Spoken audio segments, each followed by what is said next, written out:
Please do subscribe to Prajabheri News Channel.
జిల్లా కేంద్రంలో senior pyramid master Nizamabad జిల్లా PSSM ఉపాధ్యక్షులు మామిడి లక్ష్మారెడ్డి గారి ఆధ్వర్యంలో శ్రీ బాజన్న పిరమిడ్ ధ్యాన మందిరం వద్ద ఈరోజు అమావాస్య ధ్యానాన్ని నిజామాబాద్ అర్బన్ పిరమిడ్ మాస్టర్ వచ్చి నిర్వహించడం జరిగింది. మరి ఈ కార్యక్రమానికి జ్ఞానదాతగా senior pyramid master Mitta Manohar గారు హైదరాబాద్ నుండి ఇచ్చేశారు. మరి పిరమిడ్ ధ్యాన మందిరంలో మొట్టమొదటిసారిగా ఈరోజు అమావాస్య ధ్యానాన్ని ఏర్పాటు చేయడం జరిగింది. మరి గురు పౌర్ణమి సందర్భంగా గురు పత్ని శ్రీమతి స్వర్ణమాల పత్రి అమ్మగారి చేతుల మీదుగా ఈ ధ్యాన మందిరాన్ని, అదేవిధంగా నిజామాబాద్ జిల్లా పిఎస్ఎస్ఎం కార్యాలయాన్ని గురు పౌర్ణమి రోజున ప్రారంభించడం జరిగింది. నిజామాబాద్ జిల్లా పట్టణ పిరమిడ్ మాస్టర్లందరి సహకారంతో మరి ప్రతి అమావాస్య ప్రతి పౌర్ణమి ఇక్కడ నిర్వహించడానికి లక్ష్మారెడ్డి గారు ఏర్పాటు చేస్తూ ఉన్నారు. ఒక మంచి సెంటర్ని ఏర్పాటు చేసి ఒక ధ్యాన మందిరాన్ని నిర్మించి నిజామాబాద్ పట్టణ ప్రజలందరికీ జగద్గురు బ్రహ్మర్షి పితామ సుభాష్ పత్రిజీ గారు మార్గదర్శకత్వం చేసిన విధంగా శ్వాసపై ధ్యాస యొక్క విషయాలను మరి సమస్త ప్రజలకు తెలియపరుస్తూ ఈ సెంటర్ 24 గంటలు 365 రోజులు ఉచితంగానే నిర్వహించడం జరుగుతుంది. ఇక్కడ ప్రతిరోజు కూడా ధ్యానం చేసుకునే అవకాశం ఉంటుంది.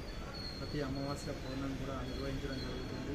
రానున్న రోజుల్లో నిజామాబాద్ జిల్లా కేంద్రంలో ఈ సెంటర్ను ఒక గొప్ప సెంటర్గా తీర్చిదిద్దడం కొరకు నిజామాబాద్ మాస్టర్లు అందరూ కూడా సహకరించాలని ఈ సందర్భంగా విజ్ఞప్తి చేస్తున్నాను.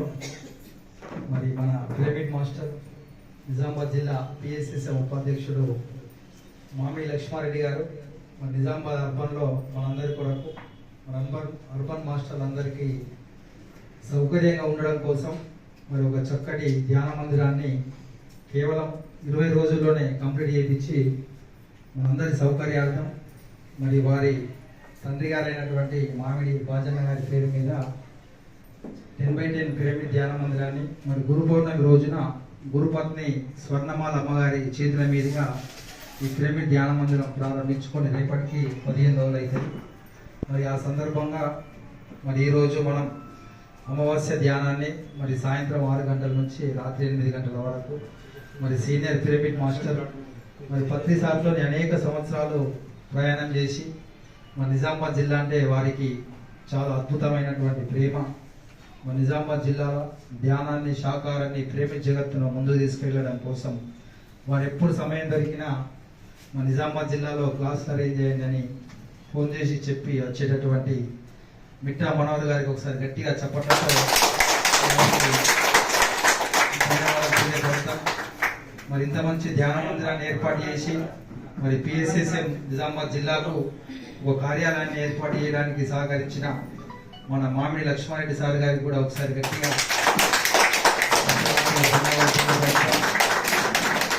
ఇంత తక్కువ సమయంలో మరి పిలవగానే ఇచ్చేసి మరి ఈ కార్యక్రమానికి ఇచ్చేసిన ఈ మాస్టర్లందరికీ కూడా మనం ధన్యవాదాలు కృతజ్ఞతలు తెలియపరుస్తున్నాం. మరి మిట్టా మనోహర్ గారు 3 రోజుల క్రితం మన దగ్గరకు వచ్చారు. ఫస్ట్ రోజు పిరమిడ్ మాస్టర్ సాయినాథ్ గారు ఒక్కసారి లేచి నిలబడాలా. మరి బోధన్ డివిజన్ కొత్తపల్లి మండలం కొట్నపల్లి గ్రామంలో 94 రోజుల నుంచి ఈలకి 95వ రోజు ప్రతిరోజు గ్రామంలో ధ్యానం నిర్వహిస్తూ ఉన్నాడు. మధ్యలో ఒక 15 రోజులు 2 క్లాసులు పెట్టిండ్రు. మరి వ్యవసాయ పనులు ఉండడం వల్ల ఇంకొక క్లాసు తాత్కాలికంగా కొద్దిగా ఆపిండు. మరి 95 రోజుల నుంచి ఇయ్యలకి 95, నిన్నటికి 94 రోజులు మరి ఎంతో అద్భుతంగా మరి ధ్యానం శాకారం పిరమిడ్ గురించి వివరిస్తూ మరి కుర్నపల్లిని అద్భుతంగా చేస్తున్నాం. మరి అక్కడ సార్ సాయంత్రం పూట క్లాస్కి వెళ్ళిండు. మరి తెల్లారి అమీనాపూర్, మామిడిపల్లి, వేంపల్లి, మరి బోదేపల్లి, గగ్గుపల్లి, నౌత్పల్లి, వెల్మలు, సోన్పేటు, మరి ఈరోజు నాగంపేట, నిజామాబాద్, మరి ఈ విధంగా 11 క్లాసులు మరి సార్ రోజు 3 క్లాసులు మరి ఎలాంటి రెస్ట్ లేకుండా మరి సార్ అద్భుతంగా మనందరికీ ధ్యానాన్ని అందిస్తున్నాడు. మరి ఇంకొక గొప్ప విషయం ఏంటంటే మన దగ్గర ఏ ఊర్లో ఫోన్ చేసి చెప్పినా, ఎక్కడ ఫోన్ చేసి చెప్పినా మరి మాస్టర్ గారు వస్తారు. పొద్దున 1 క్లాసు, మధ్యాహ్నం 1 క్లాసు, సాయంత్రం 1 క్లాసు. మరి నిర్వహించిన వాళ్ళకు కూడా మనం గట్టిగా వ్యవసాయ మరి గ్రామాలలో ఒక్కొక్క దగ్గర 50 మంది, 30 మంది, 100 మంది మరి భోజనాలు, అల్పాహారాన్ని అందిస్తూ మరి చక్కగా మరి ధ్యాన క్లాసులు నిర్వహిస్తూ ఉన్నారు. మరి పత్రిజీ గారు జన్మించిన ఈ జిల్లాలో మనందరం కూడా చాలా అద్భుతంగా పనిచేస్తున్నాం. భవిష్యత్తులో ఇంకా అద్భుతంగా పనిచేద్దాం. మరి ప్రతి అమావాస్యకు, ప్రతి పౌర్ణమికి ఈ సెంటర్లో మనము ధ్యానాన్ని ఏర్పాటు చేసుకుందాం. సాయంత్రం 6 గంటల నుంచి 9 గంటల వరకు. ఎందుకంటే ఈ సెంటర్ మరి అందరికీ అందుబాటులో సౌకర్యంగా ఉన్నది. మరి లక్ష్మణరెడ్డి సార్ మనందరి కొరకు మనందరం ఉన్న నమ్మకంతో, ఒక విశ్వాసంతో మరి సెంటర్ని ఏర్పాటు చేసిండు. మరి ఆయన నమ్మకాన్ని వమ్ము చేయకుండా, ఆయన విశ్వాసాన్ని మనం వమ్ము చేయకుండా మరి బాజన్న పిరమిడ్లో ఈ జిల్లా కార్యాలయంలో మనందరం కూడా ధ్యానం చేసుకుందాం. మరి ప్రతిరోజు కూడా ఎవరికి సమయం దొరికినా కానీ వారందరూ మరి ఈ పిరమిడ్ ధ్యాన మందిరం 24 గంటలు అందుబాటులో ఉంటుంది. మరి ఎవరైనా నాన్ లోకల్ నుంచి వచ్చినటువంటి మాస్టర్లు ఉన్నా కానీ ఇక్కడ మనం వాళ్ళకు అకామిడేషన్ ఇవ్వచ్చు. బాత్రూమ్ ఉన్నది, ఇక్కడ కిచెన్ ఉన్నది, ఇక్కడ ఆఫీస్ రూమ్ ఉన్నది. ఎవరైనా నిజామాబాద్ నుంచి వచ్చినా, హైదరాబాద్ నుంచి వచ్చినా మరి సకల సౌకర్యాలు కల్పించడం కొరకు ఈ జిల్లా కార్యాలయాన్ని, ఆ పిరమిడ్ని ఏర్పాటు చేసినాం. నిజామాబాద్ జిల్లాలో మీ అందరికీ నేను ఈ జిల్లా అధ్యక్షుడిగా మీ అందరికీ ఒక రిక్వెస్ట్ చేస్తున్నా. ఒక ప్రణాళికబద్ధంగా ఈ జిల్లాల కార్యక్రమాలు మనం నిర్వహిద్దాం. నిజామాబాద్ జిల్లా అంతా పత్రికారు జన్మించినటువంటి జిల్లా. మన స్వర్ణమాల అమ్మగారు వచ్చారు, ఎంతో ఆనందపడ్డారు, సంతోషపడ్డారు. బోధనల కార్యక్రమము సాయంత్రం 6 సిద్ధులగుట్ట అమ్మగారు వచ్చినప్పటికీ 1000 మంది ధ్యానులు ఘనంగా స్వాగతం పలికి ఇంత సమయంలో వారం రోజులు వర్షాలు పడ్డా కానీ అమ్మగారి కొరకు సాయంత్రం 7 గంటల వరకు ఉన్నారు. అంత కఠోరమైనటువంటి దీక్షతో, ఒక పట్టుదలతో మనం కార్యక్రమాలు చేస్తున్నాం. రేపు 6 సిద్ధేశ్వర పిరమిడ్లో హిమాలయ తపస్వి సిద్ధయోగి గారు వస్తారు. హ్యాపీ సండే అమావాస్య ధ్యానం ఉన్నది. మరి అవకాశం ఉన్న వాళ్ళందరూ కూడా రేపు సిద్ధులగుట్టకు రావాల్సిందిగా మీ అందరికీ రిక్వెస్ట్ చేస్తున్నాం. మరి వారు ఎన్నో సంవత్సరాలు హిమాలయాల్లో ధ్యానం చేసి ప్రస్తుతం మనకు సమయం ఇచ్చారు. మరి రేపు 11 గంటల నుంచి సాయంత్రం వరకు క్లాస్ ఉంటుంది. మీరందరూ రేపు 10 గంటలకు ప్రారంభమవుతుంది. 10 గంటల నుంచి సాయంత్రం 5 గంటల వరకు పొద్దున టిఫిన్, మధ్యాహ్నం లంచ్. కాబట్టి మీరందరూ కూడా సమయం తీసుకొని రావాల్సిందిగా మీ అందరికీ ఆహ్వానిస్తూ మరి సారు ఇట్టా మనోహర్ గారి ధ్యాన సందేశాన్ని తీసుకుందాం. మనకు ఇంత అద్భుతమైన ధ్యాన జ్ఞాన విద్యను ప్రసాదించినటువంటి మన గురువు గారైన బ్రహ్మర్షి పితామహ పత్రిజీ గారికి క్లాప్స్. వారి పత్రి గారికి క్లాప్స్. మన ధర్మపూర్వైన బుద్ధ భగవానికి క్లాప్స్. సదానంద యోగి గారికి క్లాప్స్. ఇంకా మన ఎవరైతే దేవుళ్ళు దేవతలు వాళ్ళందరికీ క్లాప్స్. ఇంత అద్భుతమైన ధ్యానం చేసుకుంటున్నందుకు మనం కూడా మనం అభినందించుకుంటాం. ఈ శరీరాన్ని, ఈ జన్మను అందించినందుకు మన తల్లిదండ్రులు కూడా వారికి అభినందన తెలియజేస్తుంటారు. ప్రకృతి మాతకు మరి సిద్ధుల గుడ్డలో అద్భుతమైన పేర్లు చేపించి మనందరికీ ధ్యాన జ్ఞాన కార్యక్రమాలకు అవకాశం కల్పించినటువంటి నిజామాబాద్ జిల్లా పెళ్లి మాస్టర్స్ వారందరికీ అభినందనలు తెలియజేస్తుంటారు. అలాగే ఇంకా ఈ సెంటర్ ఓపెన్ చేసి మనకంతా చక్కగా ధ్యాన జ్ఞానాలకు అవకాశం కల్పిస్తున్నారు. మరి లక్ష్మారెడ్డి గారు కుటుంబ సభ్యులు కూడా వారికి అభినందనలు తెలియజేస్తుంటారు.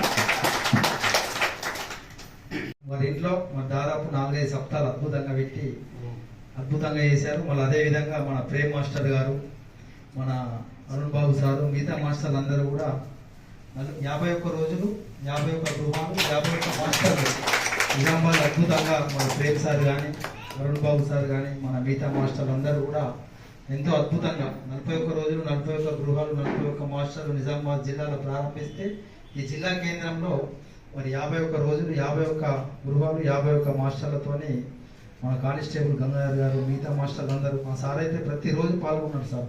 51 రోజు సమయాన్ని ఇచ్చి మరి వీళ్ళందరూ కూడా ఒకసారి గట్టిగా చెప్పడంతో చాలా రోజులు చాలా మంది నిజామాబాద్ అల్పాన్న కార్యక్రమాలు ఒక 51 రోజులు నిర్వహించి ఒక విప్లవాన్ని ఈ జిల్లా కేంద్రంలో చేస్తే ఆ 51 రోజులు పూర్తయిన వెంటనే ఈ పిరమిడ్ ధ్యాన మందిరము ఈ జిల్లా కార్యాలయానికి మంచి బలం వచ్చింది. మరి మీ అందరికి కూడా థ్యాంక్ యూ.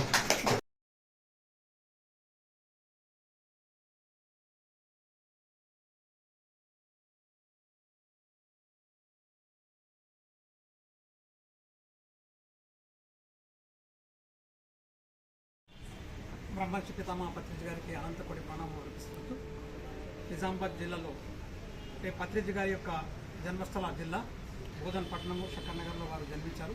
కాబట్టి ఈ నిజామాబాద్ జిల్లాలంతా కూడా ధ్యానమయం చేయాలని, శాకారమయం చేయాలని, పిరమిడమయం చేయాలని వారి సంకల్పం.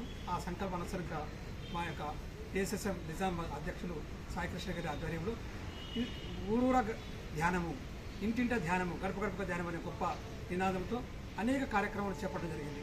ఇంచుమించుగా మా నిజామాబాద్ జిల్లాలో ఒక 200 నుంచి 300 గ్రామాల వరకు ఇప్పటివరకు మేము ధ్యానం ప్రచారం చేయడం జరిగింది. మా దగ్గర 200 పైచిలకు పిరమిడ్ మాస్టర్లు ఉన్నారు. గ్రామాలు వెళ్తున్నారు. ఆ గ్రామాల ధ్యానము జ్ఞానము వారు అందిస్తున్నారు. మరి నిజామాబాద్ జిల్లా గొప్పగా మరి ధ్యానం వల్ల మార్పు జరుగుతుంది. సమస్త మానవ లోపల శాంతి, ఆనందం వెల్లివిరియాలని ఇది ఒక గొప్ప సంకల్పంతో ఈ కార్యక్రమం చెప్పడం జరిగింది.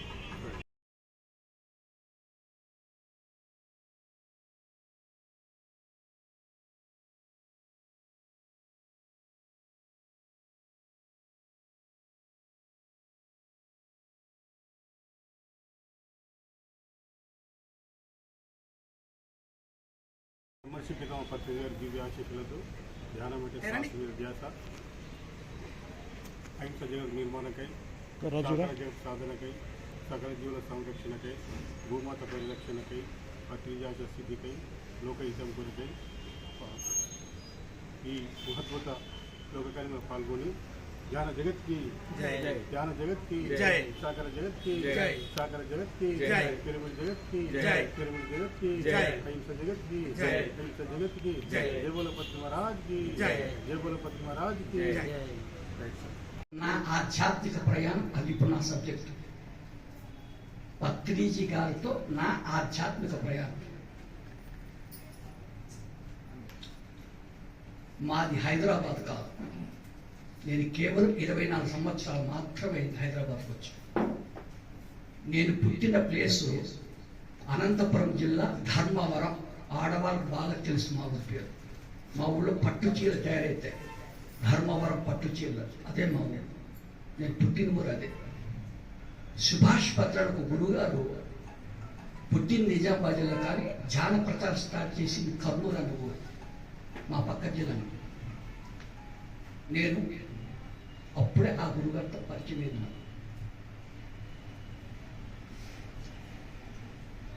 మా నాన్నగారికి మేము 4 అబ్బాయి.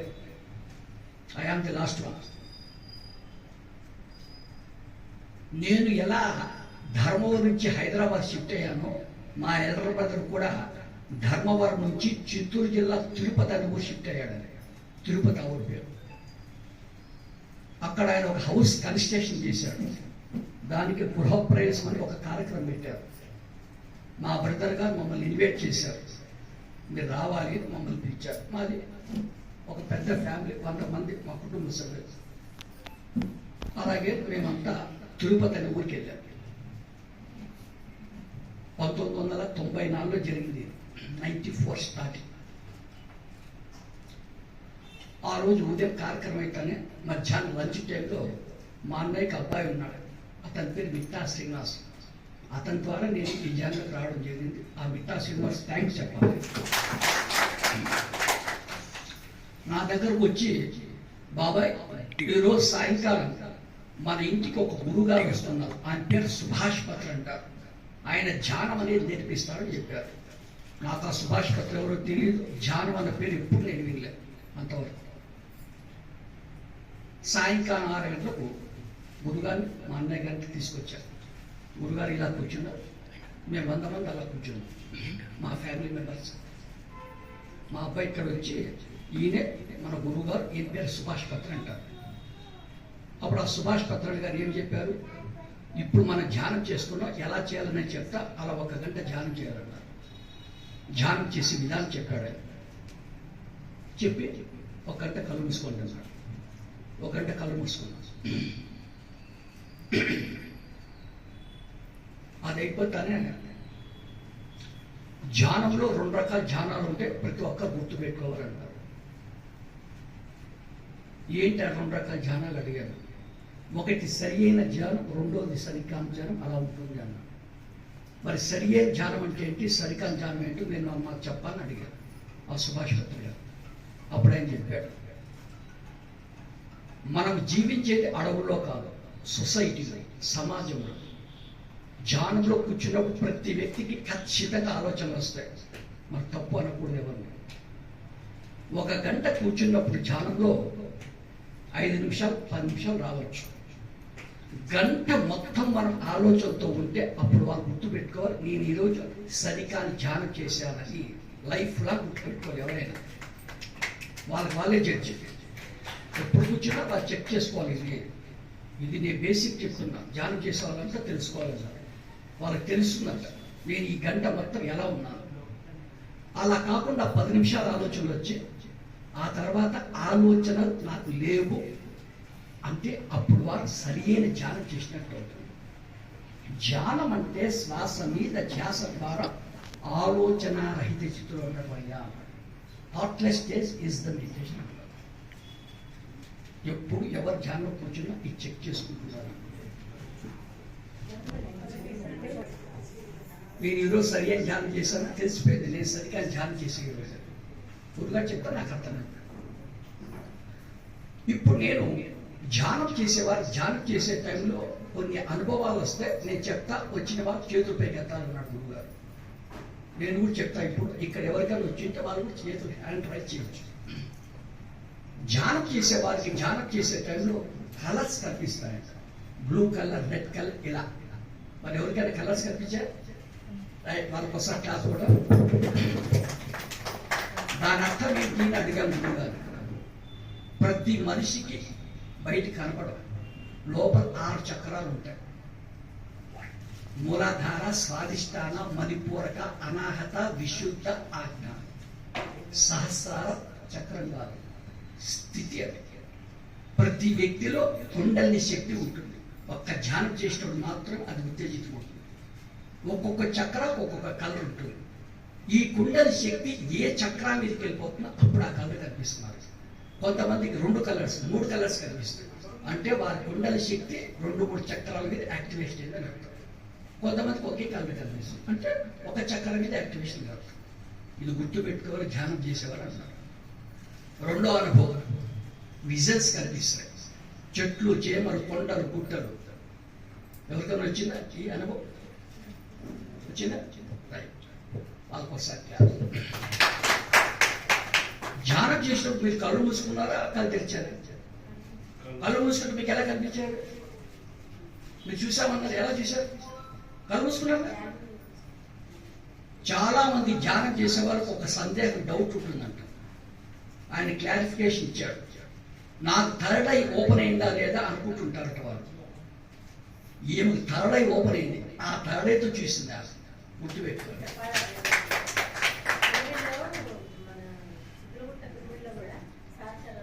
చెప్తున్నాం కదా, మీరు చూసింది వాటిని థర్డ్ ఐతో, మీ కళ్ళతో కాదు.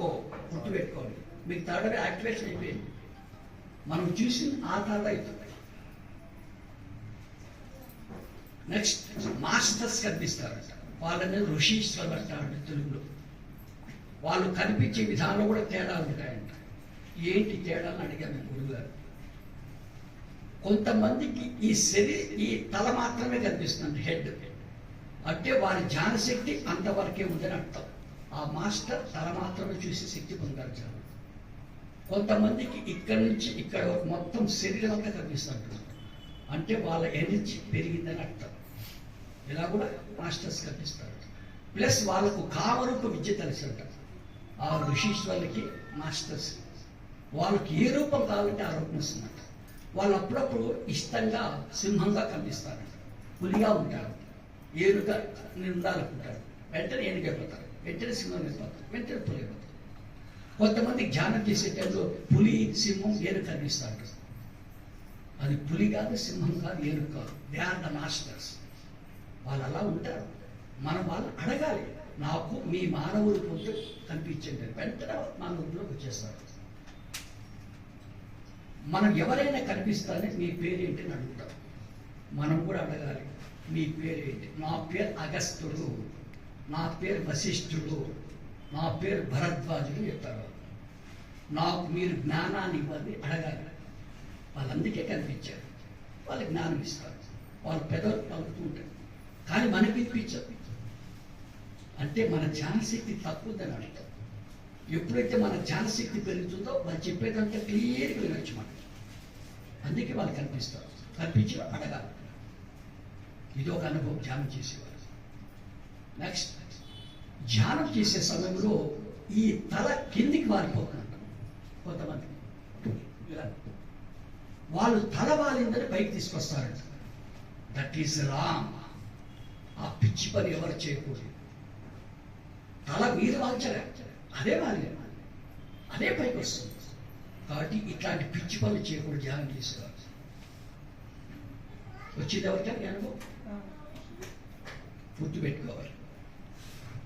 నెక్స్ట్, ధ్యానం చేసే సమయంలో మన శరీరం తేలికైపోతుందంట, లైట్గా అయిపోతుందంట. నేను 72 కేజీలు, నాకు 20 కేజీలే ఉన్నట్టుగా ఉంటుంది. వచ్చింది ఎవరికైనా అనుభవం? వారికి ఒకసారి క్లాస్.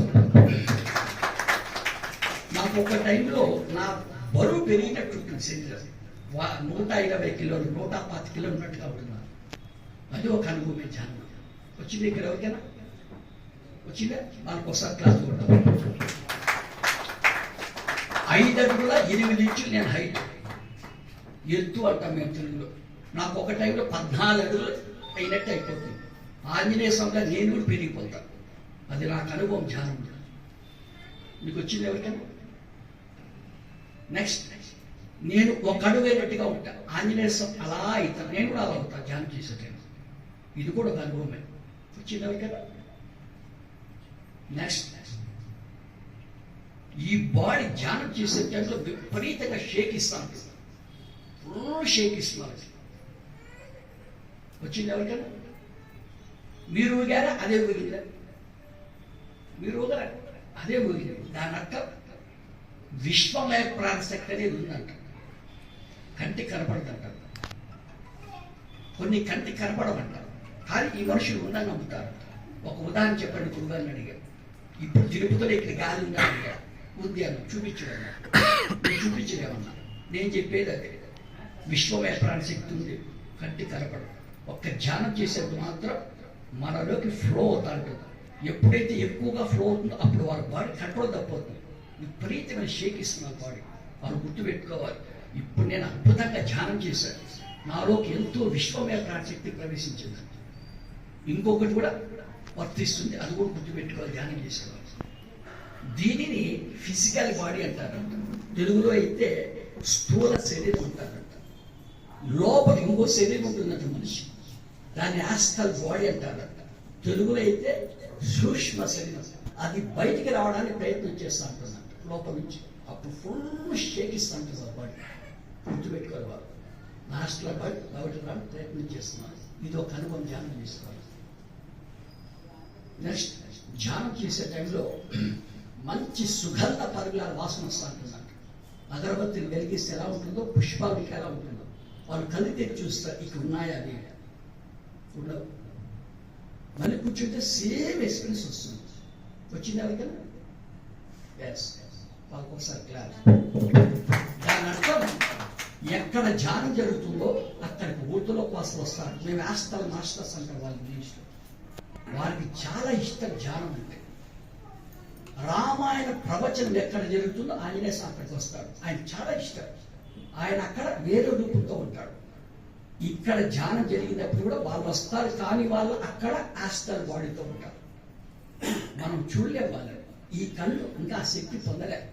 అప్పుడు మనం గుర్తించాలి, ఇక్కడ మనతో పాటు ఆస్ట్రల్ మాస్టర్స్ కూడా ధ్యానం చేస్తున్నారు. దాని అర్థం అది అన్నాడు. ఇలా కూడా వస్తా అంటే కొంతమందికి అప్పుడప్పుడు గుర్తుపెట్టుకోవాలి. ఇవన్నీ ధ్యానం చేసే వచ్చిన అనుభవాలు. నెక్స్ట్, ధ్యానం చేసే టైంలో విపరీతమైన కళ్ళంబడి నీళ్ళు కారిపోతుంటాయి. మనమేమి ఏడుస్తున్నాం అనుకుంటాం, అది ఏడుపు కాదు. తెలిసి కానీ తెలియక కానీ ఈ జన్మలో కానీ గత జన్మ ప్రతి వ్యక్తి పాపాలు చేసి ఉంటాడు. చిన్న పాపమో పెద్ద పాపం ఏదైనా సరే అవన్నీ కూడా కళ్ళెంబడి నీళ్ళ ద్వారా బయటకు వెళ్ళిపోతుంటాయి. వాళ్ళు సంతోషించాలంట. ధ్యానం నాకు ఎంత లాభం ఇచ్చింది, నా పాపాలని తొలగించుకుంటున్నాను, నాకు బనీనంతా తడిసిపోయారు, అంత విపరీతంగా నాకు నీళ్ళు కారిపోయారు. నేను అనుకున్నా ఏంటిలా వస్తాను. ఇవన్నీ క్లారిఫికేషన్ ఇచ్చాడు గురుగారు. సంతోషించారు వాళ్ళు.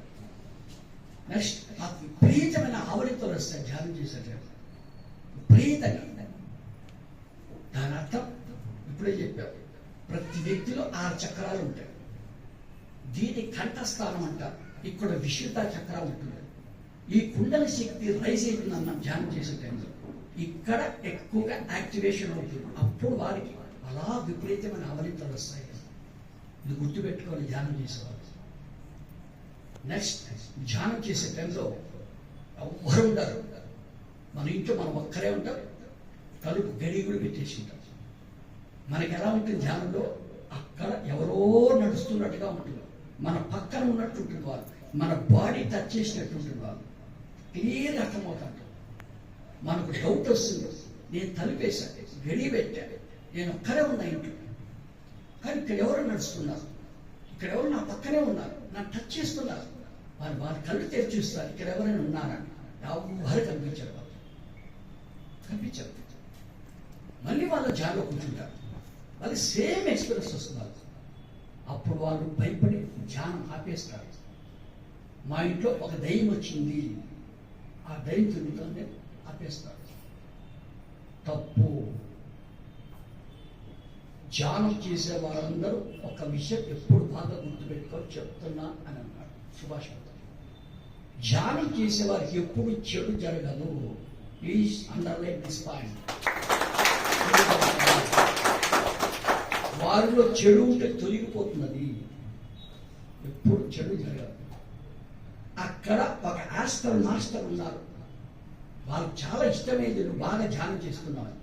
వాళ్ళు నీ ఇంటికి వచ్చారు, వాళ్ళు ఆస్టర్ పాటుతో ఉన్నారు, నీ మీద ఇష్టమే, వాళ్ళు ఇలా ఇలా కూడా నేను అంటున్నారు, కానీ నువ్వు చూడలేకపోతున్నావు, నీకు అంత శక్తి లేదు ఇంకా ధ్యానం. అంతేగాని మా ఇంట్లో దయ్యం వచ్చిందని ధ్యానం ఆపకూడదు. నా కొన్ని ఊళ్ళో చెప్పారు, కరెక్ట్ సార్ మీరు చెప్పింది అన్నారు. నా గురుగారు చెప్పారు, నువ్వు చెప్పాలి అనుకూలంలో అన్నాడు. ఎందుకంటే 20 రోజులు అన్ని ఊళ్ళకి వెళ్ళాను అన్నాడు. నేను గ్రామాలు, పట్టణాలు, నగరాలు, జిల్లాలు, రాష్ట్రాలు మాత్రం వెళ్తాను. నా గురుగారు చెప్పిన అందరూ చెప్పాలి. నా గురుగారు ఇచ్చేవారు, మీరు చెప్పింది కరెక్ట్ సార్, మేము ఆపేసాం పన్నాళ్ళు, భయపడి అన్నారు. తప్పది.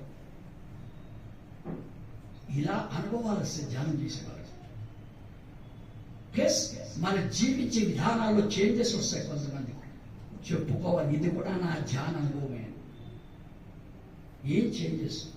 నేను ఒక ఊరికి వెళ్ళాను, ఒక మేడం నాతో చెప్పింది, సార్ నాకు విపరీతమైన కోపం ఉంది సార్ ధ్యానంలో రాకుండా. ఈ ధ్యానంకి వచ్చిన తర్వాత నా కోపం మ్యాక్సిమం తగ్గిపోయింది సార్, మ్యాక్సిమం తగ్గిపోయింది. ఇది నాకు మార్పు వచ్చింది సార్ ధ్యానంలో రాకుండా. ఒక మేడం చెప్పింది, నాకు ధ్యానంలో రాకముందు నాకు ఒక చెడ్డ అలవాటు ఉండే సార్, దాన్ని ఇప్పుడు నేను తొలగించుకున్నా సార్.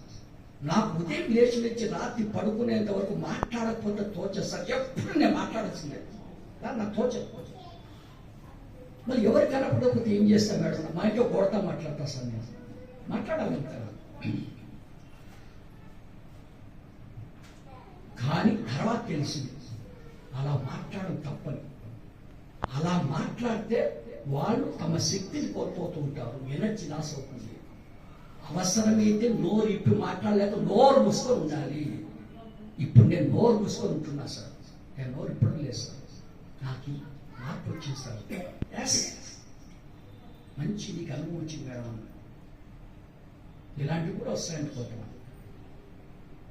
మరి అనుభవాలు అనేవి ధ్యానం చేసే వారికి వచ్చి తీరాలా? వస్తేనే ధ్యానం చేసినట్ట, రాకపోతే ధ్యానం చేయలేనట్ట. ధ్యానం చేస్తే అనుభవాలు వస్తాయని చెప్తున్నా కానీ వచ్చి తీరాలని నేను చెప్పలేదు, వస్తాయని చెప్తున్నా అంతే. వాళ్ళకి వచ్చాయి కాబట్టి వాళ్ళు చేశారు, నాకు రాలేదు, నేను చేయలేదు. తప్పు. నీవు ఆల్రెడీ గత జన్మలో ఈ అనుభవాలన్నీ పొందావు, నీకు అవసరం లేదు ఇప్పుడు, అందుకే రావు, ఆల్రెడీ అయిపోయింది.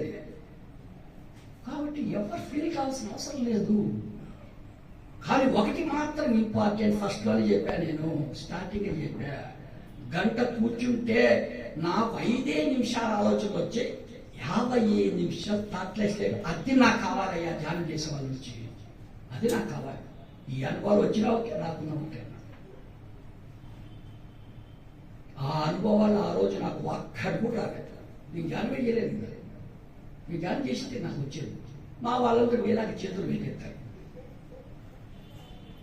తర్వాత ఏమన్నారు గురుగారు, మనిషికి ఒక కన్నున్నా వాళ్ళు జీవించవచ్చయ్యా, కానీ వారు చూడ ముచ్చటగా ఉండరయ్యా.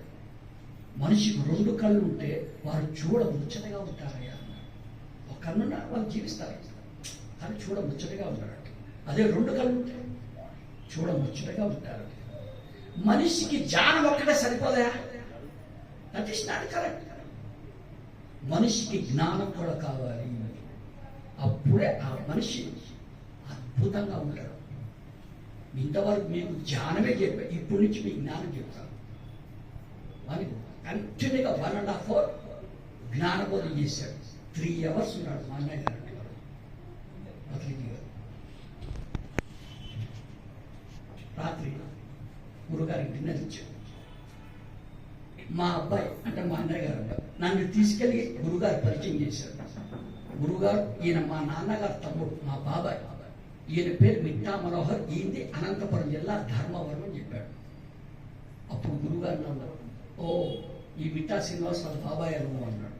అవును సార్. మీ ధర్మవరం అన్నాడు. అవును సార్. మీ పేరు మిట్టా మనోహర్. అవును సార్. ఆయన కర్నూలుకి వెళ్ళిపోయాడు. బస్సు ఎక్కి పంపించేసాం. మేము బస్సు ఎక్కి ధర్మవరం వచ్చేసాం. నేను వచ్చిన తర్వాత ప్రతిరోజు 1 గంట కూర్చునేవాడిని ధ్యానంలో. మొత్తం నాకు ఆలోచన లేదు. నాకు వెంటనే అర్థమైపోయింది, నేను సరికాని ధ్యానం చేసుకున్నా. సుభాష్ పత్రి చెప్పాను, నాకు నేనే జడ్జి, ఎవరు అవసరం లేదు. 15 రోజులు కూర్చుంటే 15 రోజులు నాకు అలాగే ఉంది. ఆ తర్వాత ఆపేశాను. ఎవరికి కావాలి ఈ ధ్యానం, హాయిగా టీవీ చూసుకుందాం చెప్పి టీవీ చూసేవాడు, ధ్యానం ఆపేసేవాడు. ఎందుకు ఆలోచన పరిస్థితిలో లేదు కదా, ఆలోచనతో ఉన్నా నేను కదే. మా అబ్బాయి వచ్చాడు మళ్ళీ తిరుపతి నుంచి, నెలకొకసారి వచ్చాడు. వచ్చి బాబాయ్ మా ఇంట్లో సుభాష్ పత్రుడు ఒక ఆయన పరిచయం చేశాడు, ధ్యానం అనేది నేర్పించాడుగా, నువ్వు రోజు ధ్యానం చేసుకుంటున్నావు అడిగేవాడు. వచ్చిన తర్వాత 15 రోజులు చేశా, గంట కూర్చుంటే గంట మొత్తం ఆలోచన. ఆయన చెప్పాడు తిరుపతిలో, ఆలోచనతో ఉంటే ధ్యానం కాదని. నేను నాకేదో ధ్యానం ఆపేశాను, టీవీ చూసుకుంటూ కూర్చుంటున్నాను. తప్పది. ఆలోచనలు వచ్చినా ఎవరు ధ్యానం ఆపకూడదు, వచ్చినా చేయాల్సిందే. పిచ్చి పని చేయకూడదు, కూర్చో అని పలానా కూర్చోబెట్టేవాడు. అంతే, ఆలోచన లేదు. నాకు ధ్యానం కుదరేది కాదు. మా అబ్బాయి వెళ్ళిన తర్వాత మళ్ళీ 15 రోజులు చేసేవాడు, కుదరేది కాదు. 4 నెలలు నేను అలా సఫర్ అయినా, కుదరదు ధ్యానం. 5వ మాసంలో శనివారం రోజు, ఈరోజు మా అబ్బాయి వచ్చాడు.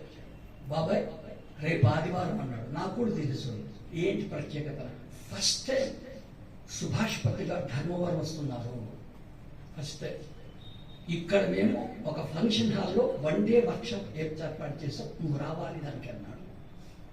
నాకు అప్పుడు 1 day వర్క్షాప్ అంటే తెలియదు. 94లో నేను అడిగాను మా అబ్బాయి, 1 day వర్క్షాప్ అంటే ఏంటి అని అడిగాను. ఈ సుభాష్ పత్రి గారు ధ్యానం చేస్తూ ఉంటారు, జ్ఞానం కూడా చెప్తుంటాడు అన్నాడు. అదే 1 day వర్క్షాప్ అన్నాడు. నేను రాను ప్రోగ్రామ్ కన్నా. ఎందుకు రావన్నాడు. నాకు 1 గంట కూర్చుంటే ఆలోచన లేదు.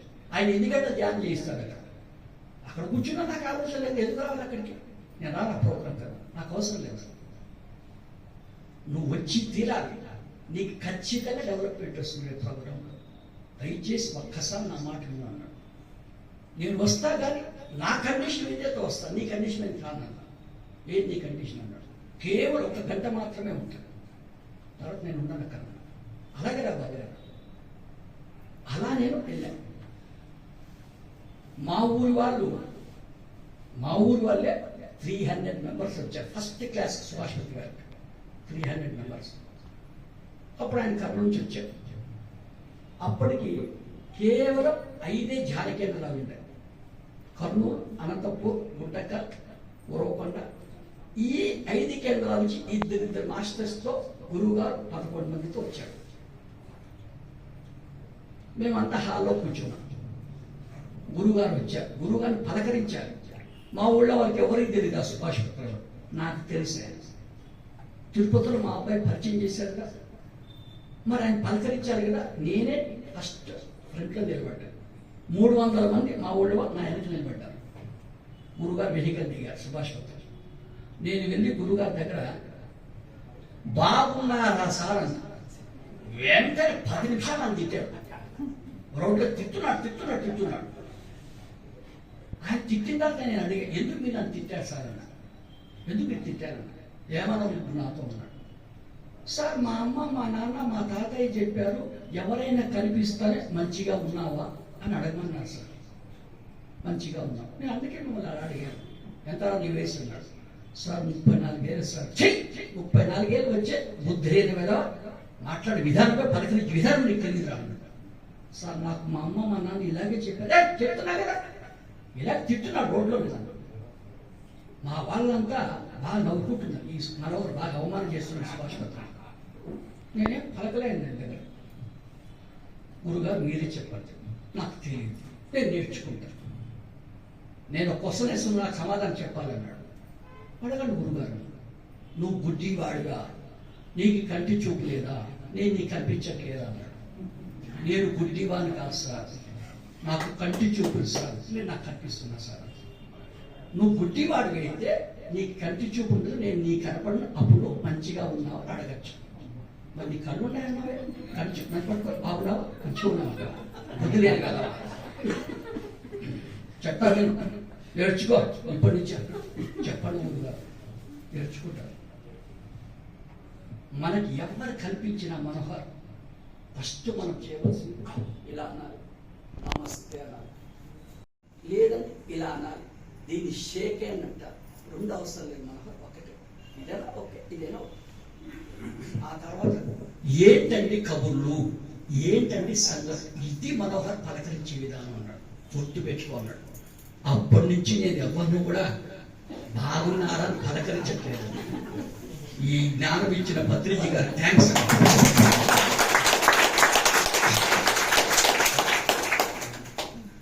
నేను గురుగారు స్టేజ్ మీద తీసుకెళ్ళిపోయాను.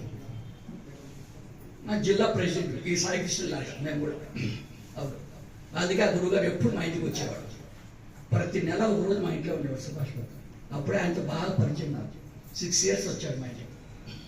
ఏం పర్లేదు అప్పుడు ఆయన 35 సంవత్సరాలు బాగా దొరికేవాడు. ఆయన ఇన్ని స్టేజ్ కూర్చోబెట్టాను. నేను కూడా ఇలా కూర్చున్నాను ఫ్రంట్లో. నేను ఎలా వచ్చి అక్కడికి 1 గంట మాత్రం ఉండి ఇంటికి వెళ్ళిపోవాలి వచ్చాను. అది నా ప్లానింగ్. మరి మా తాతయ్య, మా అమ్మమ్మ ఒకరోజు చెప్పాను నాకు, నాన్న నువ్వు ఎక్కడికైనా సభకి వెళ్తే అక్కడ సభా మర్యాద పాటించాలి, గుర్తుపెట్టుకున్నాడు. తాతయ్య సభా మర్యాద అంటే నాకు తెలియదు, సభా మర్యాద నువ్వు నాకు చెప్పాలి అన్నా. సభ జరిగేటప్పుడు నాన్న మధ్యలో లేచి వెళ్ళకూడదు, కొంతమంది వెదవులు వెళ్ళిపోతుంటారా, నాకు బుద్ధి జ్ఞానం లేదురా, అది సభ అగౌరవపరిచినట్టు. ఇలాంటి పిచ్చి పనులు చేయకూడదు.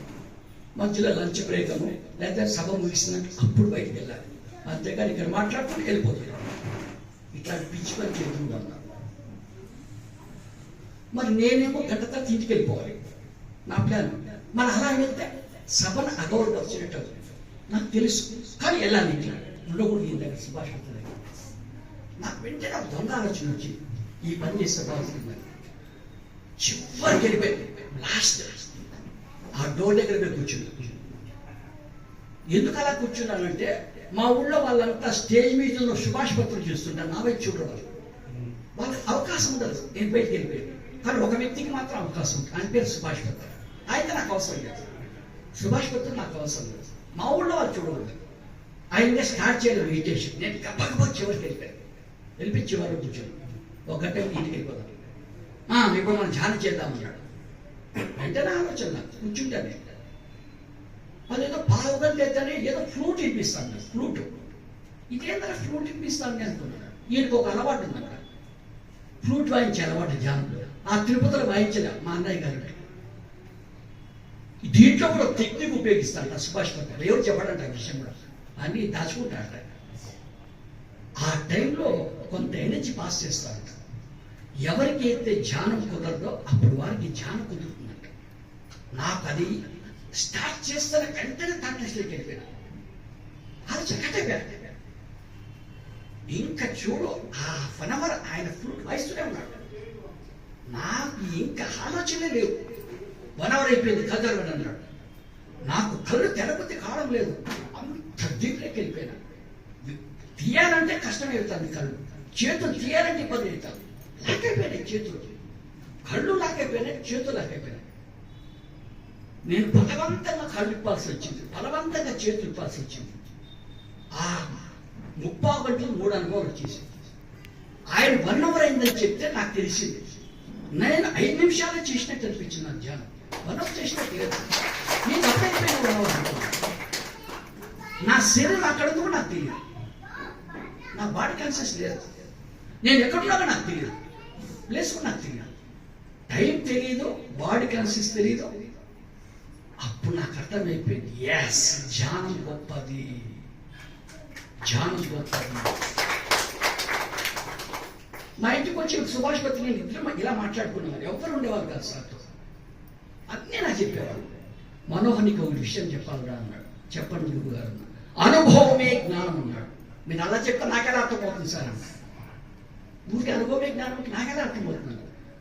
నీకు అర్థమైతే చెప్తాను అన్నాడు. నా చేతిలో బూందీ లడ్డు ఉంటుంది మనోహర్, నేను నీకు చెప్తా. ఈ బూందీ లడ్డు తీయగా ఉంది. నీకు డౌట్ వస్తుంది, సుభాష్ పత్రి చెప్పింది కరెక్టే కాదా, నేనేమన్నా అబద్ధాలు చెప్తున్నాడా, అదే పుల్లవుదేమో అనుకుంటా. నేను చెప్పిన బూందీ లడ్డు ఎప్పుడైతే నువ్వు తింటావో అప్పుడు నీకు అర్థమవుతుంది, ఎస్ సుభాష్ పత్రి చెప్పిన బూందీ లడ్డు తీయగుందని. అదే అనుభవమే జ్ఞానం అన్నాడు. ఎవరు చెప్తా వచ్చేది కదా, నీకు వస్తే నమ్ము అన్నాడు. అప్పుడు నేను నమ్మాలి ధ్యానం గొప్పదని. అంతకు నేను నమ్మలే. ఇప్పుడు నేను నమ్మ, నాకు వచ్చింది అనుకున్నా, నా పాలిస్తే అదే నాకు రావాలండి. ఎస్ ధ్యానం గొప్పది. ఈరోజు ఇంటికి వెళ్ళకూడదు, సాయంకాలం వరకు ఇక్కడే ఉండాలి, ఆయన దగ్గర అన్నీ తెలుసుకోవాలి అని ఇంటికి వెళ్ళి ఆలోచన తీసేసింది. ఆయన వెంటనే 1 గంట నేను జ్ఞానం చెప్తా, మీరు వినాలన్నాడు. జ్ఞానం చెప్పాడు. నా వెంట 5 ధ్యాన కేంద్రాల నుంచి 2 సీనియర్ మాస్టర్ తీసుకొచ్చా. వాళ్ళ ధ్యాన అనుభవాలు చెప్తా, మీరు వినాలి వాళ్ళవి అన్నారు. గురువు గారు ఒక్కొక్కరి నుంచి పిలుస్తా వచ్చావు. వచ్చి నా పక్కన కూర్చొని నీ అనుభవం చెప్పు. వాళ్ళు వచ్చి చెప్తున్నారు, మా ఊరి పేరు కర్నూలు, నేను 2 years అయింది. మా ఊరి పేరు తిరుపతి, నేను 1 year అయింది. మా ఊరు గుంటకల్, నేను 1.5 year అయింది. నాకు ఈ అనుభవాలు వచ్చాయి, లాభాలు వచ్చాయని చెప్తున్నారు వాళ్ళు. నాకు ఆశ్చర్యం వేస్తుంది. వాళ్ళు వచ్చి ధ్యానంలోకి 1 year, 1.5 year, 2 years, కానీ ఇన్ని లాభాలు వస్తున్నాయే. ధ్యానం చేసేవారు ఇంత షార్ట్ పీరియడ్లో ఈ లాభాలు వస్తాయా, లేదా వీళ్ళు వచ్చి మా ఊళ్ళో అబద్ధాలు చెప్తున్నా అనుకున్నా. లేదు, వాళ్ళు చెప్పింది నిజమే ఉంటుంది. అబద్ధమైతే ఇంతమంది సమక్షంలో పబ్లిక్ లో చెప్పలేరు. వారు గత జన్మల్లోనే సాధన చేసి ఉండవచ్చు, అప్పుడు చేసింటారు వాళ్ళు. అందుకే ఇప్పుడు 6 నెలలకే వస్తాయి, 3 నెలలకే వస్తాయి. వాడు 20 ఏళ్ళు ఏంటిది, వాడు రాలే. వీళ్ళకి 2 నెలలు ఏంటిది, వీళ్ళకి వచ్చాయి. బికాస్ వీడు ఆల్రెడీ ఎన్నో జన్మలు సాధన చేశాడు. ఇప్పుడు మనకి వెంటనే కనెక్ట్ అయిపోతున్నాడు. నువ్వు గుర్తుపెట్టుకోవాలన్నాడు సుభాష్ పత్రి. ఓహో, అప్పటికి ఉంటున్నారే, ఏమా నాకు భోజనం బెటర్ అన్నాడు. మేమే ఏర్పాటు చేసాం ప్రోగ్రామ్, మంచి ఫుడ్ ఏర్పాటు చేసాం. 300 మందికి ఆహారం వచ్చాం. అప్పుడు నేను అక్కడే కూర్చున్నా, ఫ్రెండ్కి రాలే. నేను అనుకున్నా, ఈయన ఇప్పుడు అందరితో ధ్యానం చేయిస్తాడని. ఎందుకంటే మేము వస్తాం ఫస్ట్ చేయించింది అదే. ఆయన మైక్ తీసుకొని ఇప్పుడు మనం ధ్యానం చేయడం లేదు అన్నాడు. నేనేదో ధ్యానం చేస్తాను, ఇప్పుడు ధ్యానం చేయడం లేదంటాను. నేను లేచి నిలబడ్డాను. ఎందుకు రా నిలబడ్డావు నువ్వు అన్నాడు. నాకు డౌట్ ఉంది, మీరు క్లారిఫికేషన్ ఇవ్వాలి. ఏంటి డౌట్ అన్నాడు. మేము ఉదయం 10కి వస్తానే మీరేమో కళ్ళు మూసుకొని ధ్యానం చేయించారు కదా. నేను ఇప్పుడు అనుకున్నా, మీరు మాత్రం ధ్యానం చేయిస్తారు, మీరేమో ఇప్పుడు ధ్యానం చేయడం లేదంటారు. ఎందుకు చేయకూడదు నాకు చెప్పాలి. ఎందుకు చేయకూడదా గురుగారు? మేము ఎందుకు గురుగారు అన్నారు. నువ్వు అడిగిన ప్రశ్నకు నీకొక్కరికే కాదు 300 మంది కూడా తెలిసిపోతుంది, అందుకే నేను అభినందిస్తున్నా అన్నాడు. నా వల్ల 300 మందికి తెలిసిపోతుంది ఆ విషయం. మనోహర్ నీకు విషయం చెప్పాలి అన్నాడు. కొంతమందికి నా క్లాస్కి వస్తారా, నా క్లాస్ అంతా వింటారు, బయటికి వెళ్ళిపోతారు. నాకు వాళ్ళు నచ్చరా, నాకు నచ్చరు. ఎవరో సుభాష్ పత్రి క్లాస్కి వెళ్తారంట అని చెప్పేదంతా విని బయటికి వెళ్ళిపోతారు. మరి మీకు ఎవరు నచ్చుతారు సార్ నేను అడిగాను. నా క్లాస్కి వచ్చి నేను చెప్పింది విని నన్ను ఎవరైతే డౌట్ అడుగుతారో వాళ్ళగా నాకు ఇష్టం, వాళ్ళే నాకు ఇష్టం. అందుకే నేను ఇష్టపడుతున్నాను. నువ్వు డౌట్ అడిగి ఎవరు అడగలేక ఆయనకు వాళ్ళంటే ఇష్టం. డౌట్ అడగాలి ఆయన బాగా. ఏమయ్యా మీరు బ్రహ్మాండంగా ఫుడ్ పెట్టారయ్యా, అవునా? కడుపు నిండా తినొచ్చాడు, మీరు తినొచ్చారు. నెక్స్ట్ చెప్పు అన్నాడు. సార్ కడుపు నిండా తిండే, నెక్స్ట్ కంటి నిండా నిద్ర వస్తుంది సార్ నాకు. మరి ఇప్పుడు నువ్వు ధ్యానం చేసావా, నిద్రపోయిన డౌట్ రాదారా నీకు అన్నాడు. కరెక్ట్ సార్, గుర్తుపెట్టుకో, నువ్వుగా ధ్యానం చేసే వాళ్ళు చెప్తున్నా. ఎవరు కూడా ఆహారం తిన్న వెంటనే ధ్యానం చేయకూడదు. Please note this point. ఒక గంట గ్యాప్ ఇవ్వాలి. టిఫిన్ కానీ భోజనం కానీ తిన్న వెంటనే చేయకూడదు. ఆఫ్టర్ 1 hour తర్వాత చేయగలరు ధ్యానం. నాకు మళ్ళీ డౌట్ వచ్చింది సార్ అన్న. ఆ రోజు అలా అడిగేప్పుడు నేను ఇప్పుడే డౌట్ అన్నాడు. మీరేమన్నారు ఇప్పుడు? ఆహారం తిన్న వెంటనే ధ్యానం చేయొద్దన్నారు. ఇప్పుడు నా డౌట్ ఏంటంటే సార్, ధ్యానం అయిపోతానే నేను ఆహారం తినొచ్చు అని అడిగాను. ధ్యానం అయిపోయింది, పెట్టి తినొచ్చు అన్నాడు. ధ్యానం అయిపోయిన తర్వాత ఆహారం తిన్నాడు. ఆహారం తిన వెంటనే ధ్యానం చేయొద్దన్నాడు. నాకు మళ్ళీ డౌట్ వచ్చింది. ఇలాగ నిలబడి మాట్లాడుతున్నాను గురుగారితో, అందరూ వింటున్నారు మా ఊళ్ళో వారు. ఇప్పుడే డౌట్ అన్నాడు. నాకు సినిమా పిచ్చి సార్ అన్నాడు. ప్రతి ఆదివారం నేను సినిమాకి వెళ్తాను సార్, నాకెందుకు చెప్తున్నా విషయం అన్నాడు. నాకెందుకు చెప్తున్నాడు? నిన్న ఆదివారము సినిమాకి వెళ్ళాను సార్. సినిమాకి వెళ్తే ఆ ఋషి పక్కన కమండలం ఉంది సార్. కమండలం ఉంది, దానికి ఏముంటాయి? నీళ్లు ఉంటాయి, అవునా? ఆయన కమండలో నీళ్ళు అప్పుడప్పుడు తాగేవాడయ్యాడు ఆ ఋషి. మనము కూడా వాటర్ అనేది ధ్యానంలో కూర్చున్న ముందు తాగుతున్నారు, ధ్యానం తర్వాత తాగుతున్నారు. వాటర్ ఇవ్వాలి.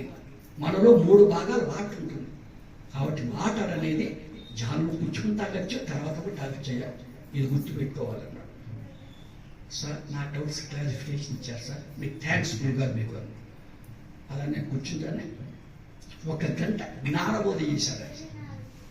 మళ్ళీ 1 గంట ఫ్రూట్ వైస్ ధ్యానం చేయించాడు. అంతే, విత్-ఇన్ 5 minutesగా ట్రాన్స్లేషన్ చేస్తాం. బ్రహ్మాండంగా కుదిరిన ధ్యానం కాదు. 4:45 అయింది, ఇంకో 1/2 గంటలో అయిపోతుంది సెషన్. అప్పుడు ఆ టైంలో గురుగారు నా వైపు వెళ్ళి చూపించాడు. మిట్టమడం రా అన్నా. నువ్వు రా అన్నాడు. నేను రాను అన్నా. నేను మీ దగ్గర రాను అన్నా. ఎందుకంటే ఆయన వెహికల్ దిగుతానే పలకరించే విధానంలో పొరపాటు పలకరిస్తే రోడ్లు 1/2 గంట తిట్టాను. నాకు సుభాష్ పత్రి మీద కోపం వచ్చింది. 70 కోట్ల కోటీశ్వరుడు ధర్మవరం. ఈయన వచ్చి మా ఊళ్ళో నన్ను తిట్టాడా? ఎవరు? కర్నూలు అంటే సుభాష్ పత్రి నాకు వచ్చి తిట్టాడు. మా ఊళ్ళందరి మీద నాకు అవమానం జరిగింది. ఇప్పుడు ఏదో పిలుస్తున్నాడు మళ్ళా స్టేజ్కి. ఎందుకు పిలుస్తున్నాడు? ఏదో మాట్లాడుతున్నాడు. మళ్ళా నేను పొరపాటు మాట్లాడతాను, మళ్ళా తింటాను. బాగున్నాడు. ఆయనతో పోయి తిట్టించుకోవాలా? ఎందుకు వెళ్ళాలి దగ్గరికి? నేను రాను మీ దగ్గరికి. అలా అంటే వదిలేస్తాడు అనుకున్నాను. పక్క వాళ్ళు పిలుస్తాడు అనుకోవడం. నువ్వే రావాలి అంటున్నాడు. ఇంకేంటి ఈ గురువు గారు ఇలా పట్టుకున్నాను నన్ను. సరే ఏం చేద్దాం మరి? గురువు చెప్పింది వినాలి కదా. నాకు తెలుసు నేను తప్పకుండా పొరపాటు మాట్లాడతాను. ఆయన వల్ల బాగా తింటాను. సో ఈరోజు 2 సార్లు తిట్టించుకోవాలంటే సుభాష్ పత్రి గారితో నాకు అర్థమైంది. సరే వెళ్ళా. ఆ వెళ్ళేటప్పుడు ఎలా ఉంది నా పరిస్థితి? నా 2 కాళ్ళు వణుకుతున్నాయి. నాకు ఈ సుభాష్ పత్రి పరిచయం కాకముందు ఒక వీక్నెస్ ఉండదు, బలహీనత అంటాం మేము తెలుగులో. నాకు స్టేజ్ ఫియర్ ఉండేది. ఒక్కడుంటే నేను బ్రహ్మాండంగా మాట్లాడతాను, కానీ ఇలా మాట్లాడమంటే నాకు సబ్జెక్ట్ తెలుసు, నేను మాట్లాడలేదు. లయన్స్ క్లబ్లో నేను మెంబర్. మా ఊళ్ళో ప్రతి మీటింగ్ వెళ్తా, నాకు సబ్జెక్ట్ తెలుసు. మనవారు మీరు వచ్చి మాట్లాడు, నేను రానంట. నాకు భయం మాట్లాడబట్ట, స్టేజ్ ఫియర్. అది నా పరిస్థితి. ఎప్పుడు సుభాష్ పత్రి పరిచయం కాకుండా. ఇప్పుడు నా ఎదర 10,000 మంది కూర్చున్నా 8 గంటలు ఆపకుండా మాట్లాడమని మాట్లాడతాను. ఆ స్టేజ్ ఫియర్ తీసేసిందే సుభాష్ పత్రి, ఆ స్టేజ్ ఫియర్ తీసేసిందే ధ్యానం. అందుకే నాకు సుభాష్ పత్రి అంటే అంత ఇష్టం, ధ్యానం అంటే అంత ఇష్టం. అందుకే 20 రోజులు నేను ఎప్పుడు ఇలా చెప్పుతూ పోతుంటా క్లాసులో. నాకు అంత ఇష్టం బాగా. నేను పక్కన కూర్చున్నాను. మనోహర్ చెప్పరా అన్నాడు. ఏం చెప్పాలి గురుగారు? చెప్పు అన్నాడు. ఏం చెప్పాలి సార్ అన్నాడు. ఆయన కోపం వచ్చేసి ఆయన చేయి తీసి ఇక్కడ ధన కొట్టాడు. కొట్టి నా తల తీసుకొచ్చి గట్టిగా ఆయన దగ్గర లాక్కున్నాడు. ఇలా చూస్తున్నాడు నా వైపు. చెప్పు అన్నాడు. 20 నిమిషాలు ఆపకుండా మాట్లాడేశారు. ఏం మాట్లాడి నాకే తెలియదు.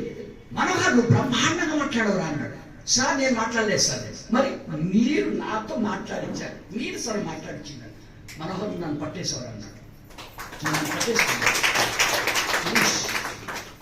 నా లైఫ్లో పెద్ద టర్నింగ్ పాయింట్ అది. నేను మర్చిపోలేను ఆ రోజు.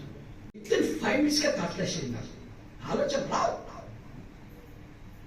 15 రోజులు ఫోన్ చేశారు సుభాష్ పత్ర కర్నూలు నుంచి. బిడ్డా మనోహర్ నీకు విషయం చెప్పాలని అన్నాడు. ఏంటి గురుగారు అన్నాడు. తిరుమల తిరుపతి దేవస్థానం వారు ఫస్ట్ టైం మనకు తిరుమలలో 3 రోజులు 1 day వర్క్షాప్ ఏర్పాటు చేసుకొని ఇచ్చారు. ఫస్ట్ టైం నువ్వు రావాలంటే తప్పకుండా వస్తాను గురుగారు. నాకు అక్కడికి వెళ్తే 2 లాభాలు ఉంటాయి. మా కులదైవం వెంకటేశ్వర స్వామి.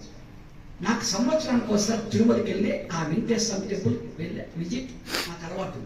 ఇప్పుడు నేను అక్కడికి వెళ్తే టెంపుల్కి వెళ్ళి వెంకటేశ్వరం దర్శించుకోవచ్చు. ఈ గురుగారితో 3 రోజులు చక్కగా ధ్యాన కార్యక్రమం పాల్గొనవచ్చు. అందుకే నేను వస్తాను గురుగారు.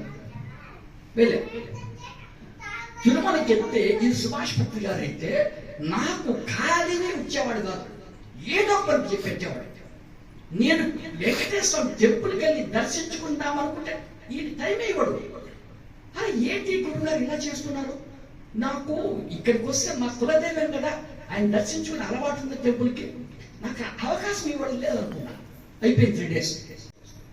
మనం రేపు ట్రెక్కింగ్ వెళ్తున్నాం అన్నాడు. ఎక్కడ సార్? తుమ్మడి తీర్థంకి వెళ్దామని అన్నాడు. చాలా సార్ వెళ్ళిపోయాడు. అక్కడ ఉదయం నుంచి రాత్రి వరకు అద్భుతమైన ధ్యానం చేయించాడు, జ్ఞానం చెప్పాడు. అందరికీ మెసేజ్ అడిగి అన్ని అనుభవాలు చెప్పించాడు. 9:30 టైంలో అక్కడ గుహ ఉంది చూడండి, దానికి ఒక ప్రత్యేకత నేను చెప్తా, మీరు వినాలని బాగా పెట్టుకొని మీరు అన్నాడు. చెప్పండి గురుగా ఏంటి ఆ ప్రత్యేకత? వెంకటేశ్వర స్వామికి 2 ప్రియమైన భక్తులు ఉండేవారయ్యా. ఒక తన పేరు అన్నమయ్య అని పిలిచేవారయ్యా, ఇంకొక వ్యక్తి పేరు తరిగొండ వెంగమాంబ అని పిలిచేవారయ్యా.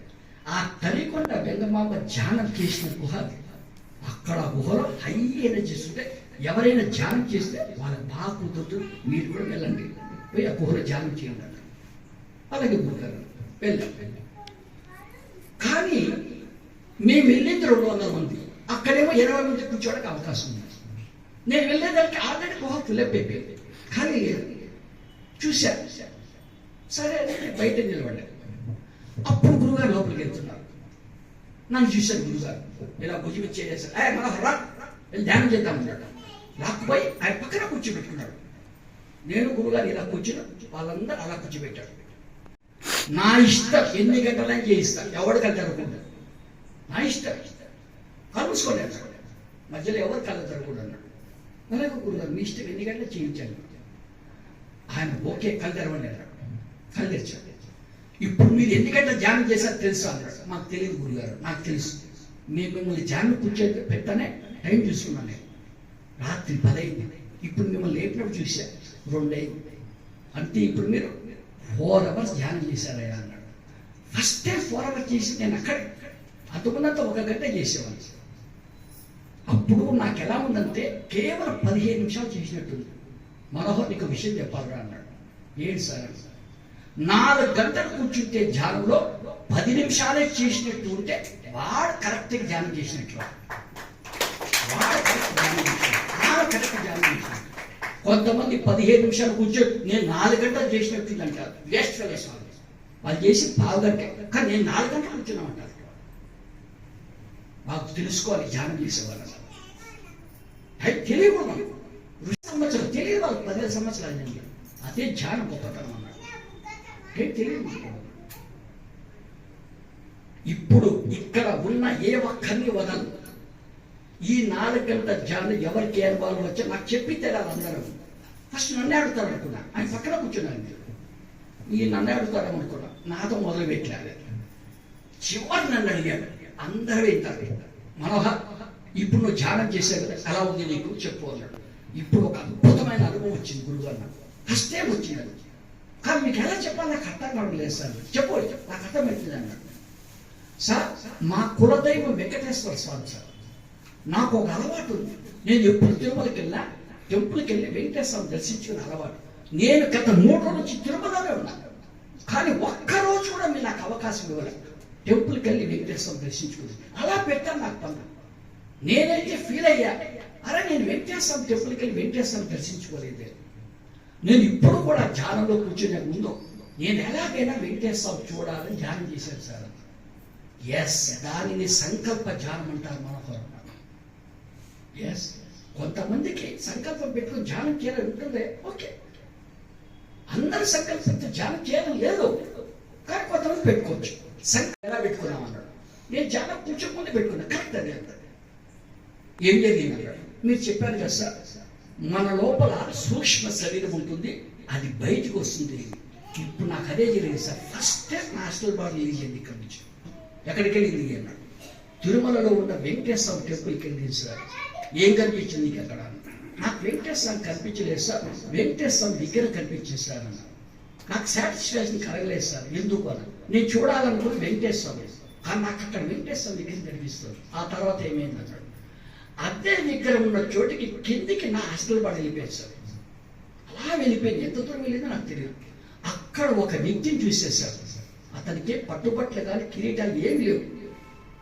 అతను ధ్యానంలో ఉన్నాడు సార్. ముఖం చేస్తే బ్రహ్మాండంగా వెలిగిపోతున్నాడు సార్. ఆయన కేవలం 1 నిమిషం చూసి అతను సార్ వెంటనే హాస్టల్ బాడీ అక్కడి నుంచి ఇక్కడ ఉన్న ఫిజికల్ బాడీకి ఎంటర్ అయిపోయింది సార్. ఈ 4 అవర్స్లో వచ్చిన అనుభవం నాకు అది సార్. నువ్వు చూసింది ఎవరినో తెలుసా అన్నాడు. ఒక మగతను మాత్రం నాకు తెలుస్తానన్నాడు. నువ్వు చూసిందే వెంకటేశ్వర స్వామి అయ్యా అన్నాడు. నువ్వు చూసింది ఆయనే అన్నాడు. సంవత్సరానికి ఇప్పుడు కూడా ధ్యానం చేస్తున్నాడు. నీకు విషయం తెలుసా, అలాంటి విగ్రహాలు ఉన్న దేవాలయం ఎన్నో ఊళ్ళలో ఉన్నాయి మనోహర్. ఆ ఊళ్ళలో ఉన్న ఆ విగ్రహాలను దేవాలయం రోజు 40,000 మంది 50,000 మంది వెళ్తారా? వెళ్ళరు.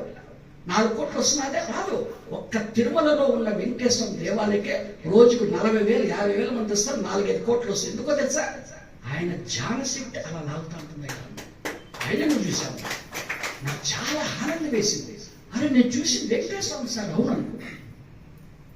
మా ఇంట్లో ఒక అలవాటు ఉంది. 5 లక్షలు ఖర్చు పెట్టి పూజా గది కట్టాను నేను. నాకు ఛాయ్ ఇవ్వమంటే మా ఇంట్లో వాళ్ళు ఇవ్వరు. నువ్వు స్నానం చేసి బాగా పట్టుబట్టలు కట్టుకొని పూజా గదికి వెళ్ళి 1 గంట సేపు పూజ చేసినా అప్పుడు ఇస్తామంటాను. లేదా ఇవ్వరు మా ఇంట్లో. నేను దానికోసమే పట్టుబట్టలు కట్టుకొని స్నానం చేసి పూజా గదికి వెళ్ళి పూజ చేసి వస్తా, అప్పుడు ఛాయ్ ఇచ్చేవాడు. నేను అలా పూజా గదికి వెళ్ళి 1 గంట సేపు పూజ చేసేస్తే తిరుమలకి వెళ్తే నాకు తిరుమలలో వెంకటేశ్వర టెంపుల్లో వెంకటేశ్వర విగ్రహం కనిపించేది. కానీ సుభాష్ పత్రిక చెప్పిన శ్వాస మీద ధ్యానం చేస్తే నాకు వెంకటేశ్వర కనిపించాడు. వెంకటేశ్వర కనిపించాడు. ధ్యానం చేస్తే వెంకటేశ్వర కనిపించాడు. నన్ను కొంతమంది అడుగుతుంటారు ధ్యాన ప్రచారానికి వెళ్ళినప్పుడు, ఏం సార్ పూజలు చేయడం తప్ప అడుగుతారు. తప్పు కాదు, పూజ చేయడం తప్పు కాదు. It is a preliminary stage. అది ప్రాథమిక దశ ఆధ్యాత్మిక మార్గంలో. మా అబ్బాయి నేను ఎల్కేలో చేర్పిస్తాను. మా అబ్బాయి ఎప్పుడు ఎల్కేలో ఉండాలని నేను కోరుకోను. మా అబ్బాయి ఎదగాలి, డిగ్రీ పోస్ట్ గ్రాడ్యుయేషన్ కావాలి. ఆధ్యాత్మికత పూజ అనేది స్టార్టింగ్ లెవెల్. అక్కడ ఆగిపోకూడదు. మనం ధ్యానం అనే స్థితికి వెళ్ళాలి. ఎవరైతే ధ్యానం చేస్తారో వారికి పూజలు అక్కర్లేదు, అవసరం లేదు. కానీ ధ్యానం చేయని వారికి పూజలు అవసరం లేదు. నేను చేయడం లేదు. ఇప్పుడు నేను డిగ్రీ చదువుతున్నాను వెళ్ళి 5వ క్లాస్లో కూర్చుంటే నన్ను చూసి నవ్వుతారు. ఈ మిఠా మనోహరింది డిగ్రీ చేసి వచ్చి 5వ క్లాస్లో కూర్చున్నాడే అంటే ధ్యానం చేసేవాళ్ళు పూజ చేస్తే అది 5వ క్లాస్ వెళ్ళి డిగ్రీలో కూర్చుంటే అప్రిషియేట్ చేస్తాం, వీడు గొప్పవాడని. పూజ చేసేవాడు కన్నా ధ్యానం చేసేవాడు గొప్పవాడు. చెప్పాడు కృష్ణ పరమాత్మ, 1,000,000 పూజ సమం స్తోత్రం, 1,000,000 స్తోత్రం సమో జప, 1,000,000 జపో సమో ధ్యానం. సాక్షాత్ కృష్ణ పరమాత్మ చెప్పాడు. ఇంకెందుకు రా పూజలు? అప్పుడు అర్థం అయిపోయింది. అప్పుడు నుంచి బాగుంది. నేను చేయడం లేదు పూజలు, నాకు అక్కర్లేదు. కానీ ధ్యానం చేయడం వాళ్ళకి అవసరం. అందరూ చెప్పు మనోహర్, ఎక్కడ ధ్యాన ప్రచారానికి వెళ్ళినప్పుడు అన్నాడు. చెప్తాను గురుగారు, నేను బయటకు వస్తే ఇక్కడ రా అన్నాడు, నీతో మాట్లాడాలన్నాడు. చెప్పండి గురుగారు, రేపటి నుంచి నువ్వు మీ ఊరికి వెళ్ళిన తర్వాత ప్రతిరోజు గుర్తుపెట్టుకో, తెల్లవారుజామున 3 నుంచి 5కి 2 అవర్స్ ధ్యానం చేయాలన్నాడు. మీకు నా మీద ఏమైనా కక్ష ఉందా గురువు గారిని అడిగాడు. ఎందుకు అన్నాడు. నాకు ఉదయం 7 గంటలకు లేచి అలవాటు సార్, మీరేమో 3కి లేమంటారు, ఎందుకు సార్ నా మీద అంత కక్ష మీకు అని అడిగాడు. నాకే మీ మీద కక్ష లేదయ్యా అన్నాడు. మరి ఎందుకు సార్ నాకు అలా చెప్తున్నారన్నాడు. దానిని బ్రహ్మ ముహూర్తం అంటారు మనోహర్. ధ్యానానికి అది చాలా పవర్ఫుల్ టైం అయ్యా. నీ వల్ల ఎన్నో లాభాలు పొంది అందరికీ ధ్యాన ప్రచారం చేసి ఆ పని నాకు ఉంది. నువ్వు ఆ టైంలో కూర్చుంటే నువ్వు ఎన్నో లాభాలు పొందుతావు. అవన్నీ అందరికి పోయి చెప్పాలరా నువ్వు, అందుకే నీకు చెప్పాను అన్నాడు. ఓహో, అందుకు ఆ గురువు గారు తప్పకుండా చేశాను సార్. సార్ మా ఊరికి వెళ్తే 3 o'clock to 5 o'clock ధ్యానం కూర్చునేవారు.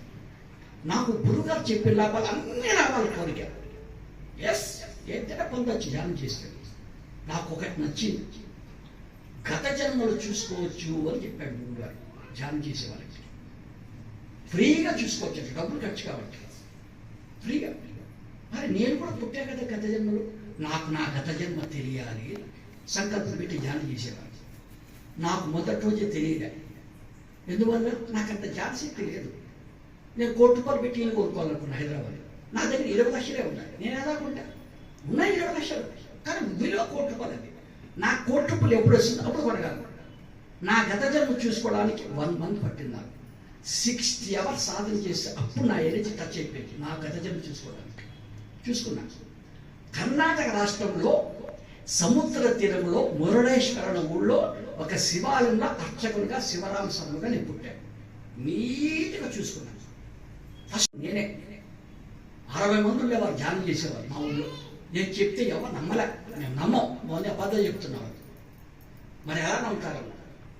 మాకు సాక్ష్యం చూపిస్తాను నమ్ముతామన్నారు. ఎవిడెన్స్ కావాలన్నారు. ఎలా కావాలి చెప్పు, నేను చూపిస్తా సాక్ష్యం.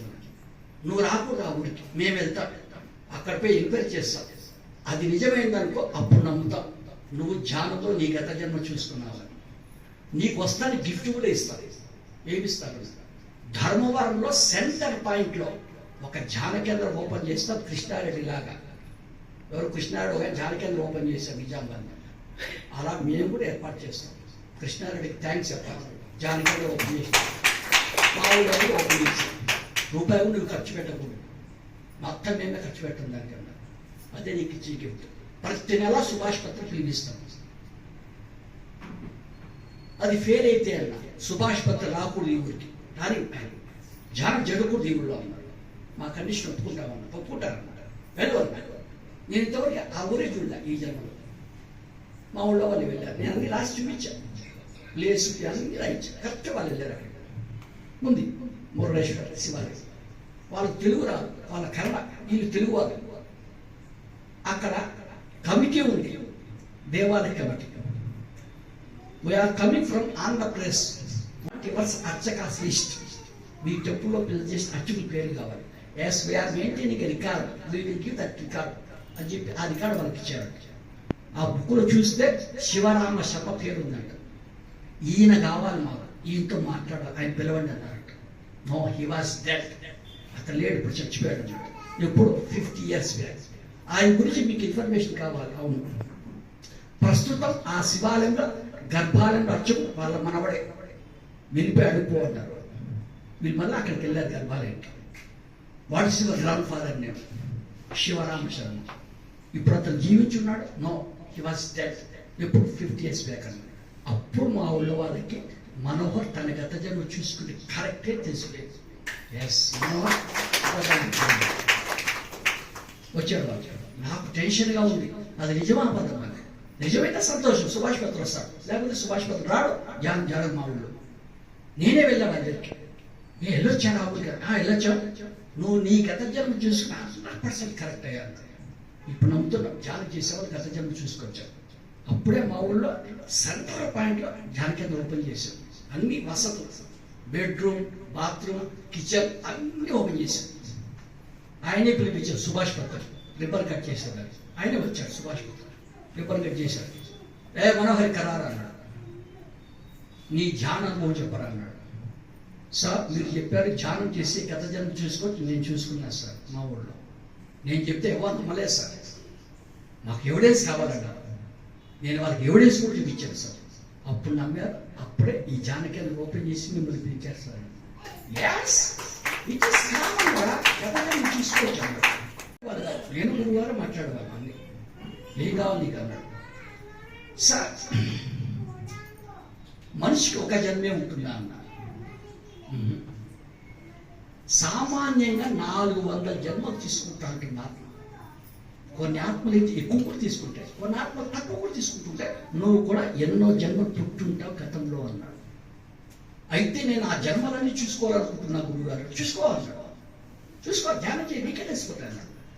నేను గురుగారు వెళ్ళిపోతారా ధ్యానం చేసేవాళ్ళు, నా గత జన్మ తెలియాలి. చూసా 1 month తర్వాత వెస్ట్ బెంగాల్లో నేను జన్మించా. మా గురుగారి పేరు రామకృష్ణ పరమహంస, ఆయన శిష్యుడు. నా పేరు బలరామ్ బోస్, మాది షిప్పింగ్ బిజినెస్, పెద్ద కోటీశ్వరుడు వెస్ట్ బెంగాల్. ఆయనకు రామకృష్ణ పరమ శిష్యుడే. నాకు అనుభవం వస్తుందని వెంటనే కర్నూలు ఫోన్ చేశారు గురుగారు. పేరుకు వస్తున్నా మీ ఇంటికి, మీ ఊరికి వచ్చారు సార్. చెప్పు అన్నాడు. నేను ఇంకో జన్మ చూసుకున్నా సార్ ధ్యానంలో. నేను గత జన్మలో రామకృష్ణ పరమహంస శిష్యుని, నా పేరు బలరామ్ బోస్, వెస్ట్ బెంగాల్లో జన్మించాను. మనోహర్ నీ దగ్గర బ్యాంక్ బ్యాలెన్స్ ఉంది అన్నాడు. ఆయన కెనరా బ్యాంక్ ఆంధ్రా బ్యాంక్ అడుగుతాడేమో అని గురుగారు అడిగినాడు. అబద్ధం చెప్పకూడదు.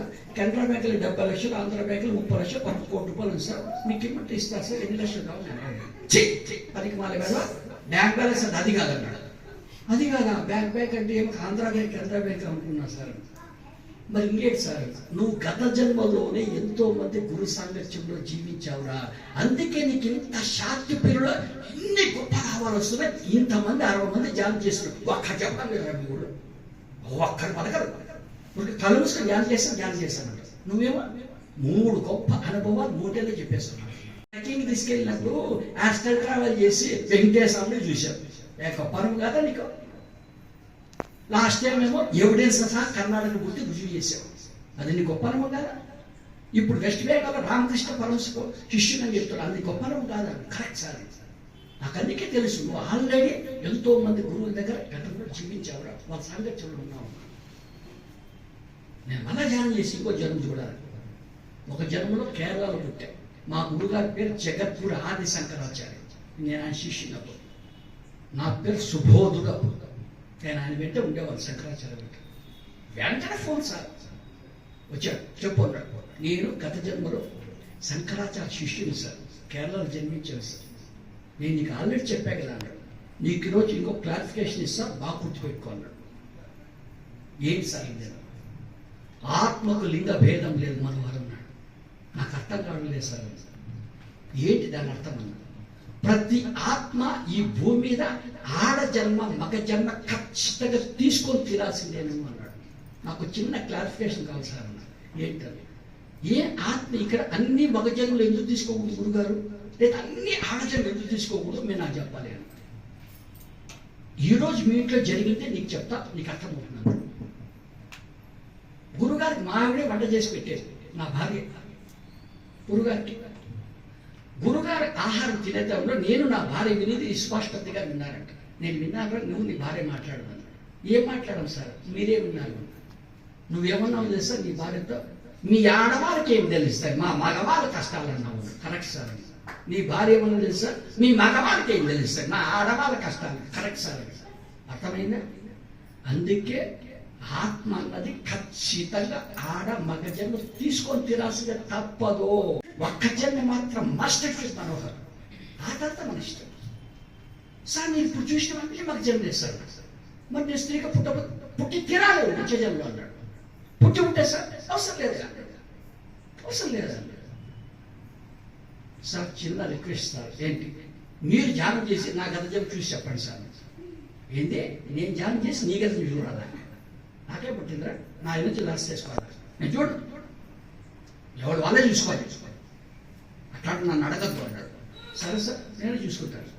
వచ్చి నెక్స్ట్ మంత్ వస్తానే చెప్తాను నేను నా గత జన్మ గురించి, స్త్రీగా పుట్టినానా లేదా చెప్పరా నాకు అన్నాడు. నేను ఛాలెంజ్ తీసుకున్నాను గురుగారి దగ్గర. నేను ధ్యానం చేశాను, నేను దగ్గర స్త్రీగా పుట్టింటే నాకు తెలియాలి గత జన్మ. ఎస్, స్త్రీగా పుట్టాడు, నాకు అవసరం లేదు స్త్రీగా పుట్టాడు. ఆయన చెప్పాడు ఒక జన్మ తీసుకున్న ఛాలెంజ్. ఆంధ్రప్రదేశ్ అని రాష్ట్రంలో పుట్టాడు.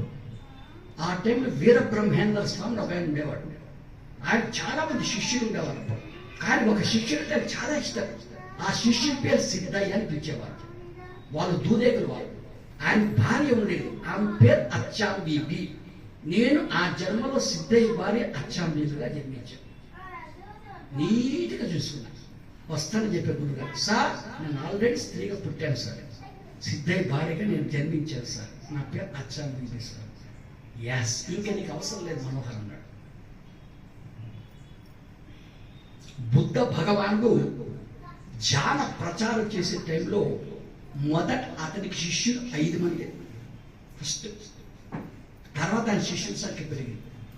ఆ బుద్ధ భగవానుకున్న మొదటి 5 మంది శిష్యులు నేను ఒక్కరిని ఒక జన్మలో. ఆయన ప్రథమ శిష్యుడు నేను బుద్ధ భగవానికి. అప్పుడు నా పేరు అశ్వజిత్, నన్ను ఆసాదని పిలిచేవాడు ఆయన. నేను ఆ బుద్ధ భగవాని మొదటి శిష్యుడు నేను ఒక్కనప్పుడు. జన్మలో నేను మీ శిష్యుడే సార్. ఇలా నేను గత జన్మలు చూసుకున్నాను. బాగున్నాయి.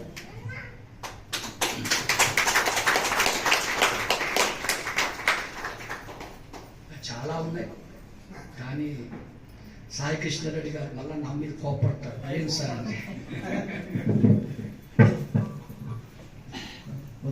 టిఫిన్ చేసి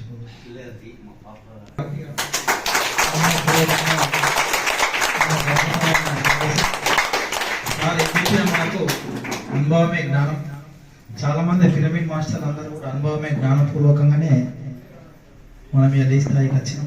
లక్ష్మణరెడ్డి అన్న మా అన్న, లలితమ్మ మా వదినమ్మ, మా మీన వదినే, వీళ్ళు చాలాసార్లు నందిపేటకి వచ్చారు, మా ఇంటికి వచ్చారు, ధ్యాన మందిరానికి వచ్చిందంటే మావాడు వకాలపు చేసి వకీల్ పని చేయాలంటే ఈ ధ్యాన మందిరం కంటే ధ్యాన మందిరం తిరుగుతాను అంటే అనుభవపూర్వకంగా నేను తెలుసుకున్నా. కాబట్టి సంసారంలో నిర్మాణం పొందమన్నాడు ప్రతిసారి.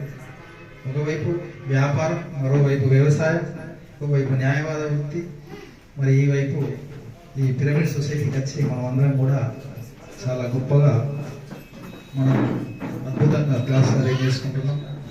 మన గంగాధర్ సార్ గారు ఒక మంచి పాటతో మనం మీరే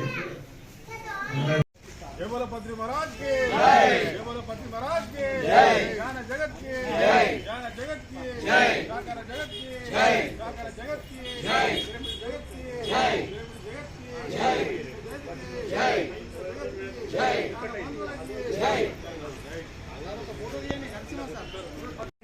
జై.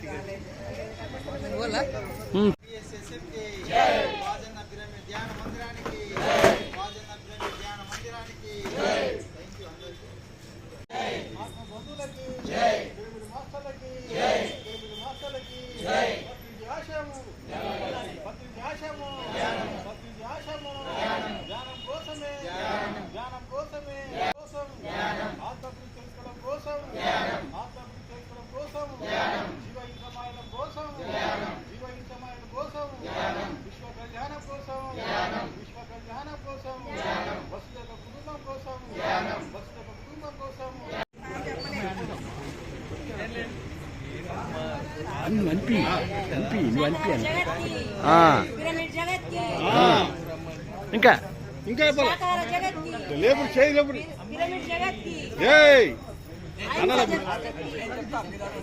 జ్ఞాన జగత్ కే జై, జ్ఞాన జగత్ కే జై, జ్ఞాన జగత్ కే జై, పిరమిడ్ జగత్ కే జై, పిరమిడ్ జగత్ కే జై, పిరమిడ్ జగత్ కే జై, శాకాహార జగత్ కే జై, శాకాహార జగత్ కే జై, శాకాహార జగత్ కే జై, శాకాహార రాలేల్ కే జై, శాకాహార రాలేల్ కే జై, శాకాహార రాలేల్ కే జై, పత్రిజీ గురుగార్ కే జై, పత్రిజీ గురుగార్ కే జై, సిద్ధలగుట్ట పిరమిడ్ కే జై, నిజామాబాద్ జిల్లా పిరమిడ్ మాస్టర్స్ అందరికీ మాకు చక్కగా ఆహారము, నిద్ర, దయానందన్ ఒక ఆయన చేస్తుంటారండి. ఆ దయానంద గారికి వారి భార్యకి థ్యాంక్స్ సార్. ఎవరండి దయానంద ఇక్కడ?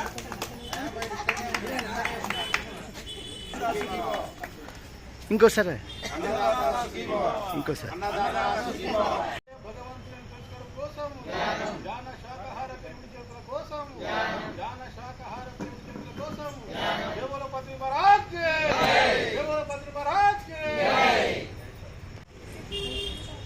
స్లోగన్స్ పత్రి మహాజగత్ కి జై. 2 3 తీసే ఇంకా